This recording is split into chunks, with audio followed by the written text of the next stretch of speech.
Welcome to బీజీఎన్ Telugu updates. పాకిస్తాన్లోని తాజాగా shocking ఘటన జరిగింది.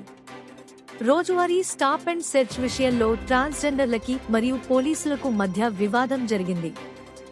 దీంతో పాక్ పోలీసులు 3 ట్రాన్స్జెండర్లని అరెస్టు చేశారు. అనంతరం విడుదలకు ముందు స్టేషన్లోనే తనపై అత్యాచారం జరిగిందని హీరా అనే ట్రాన్స్జెండర్ ఆరోపించింది.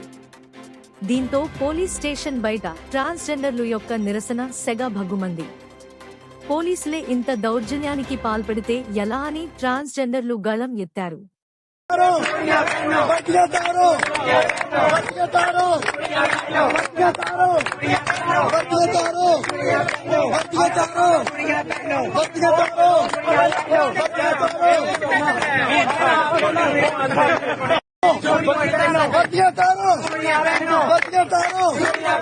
Thanks for watching BZN Telugu.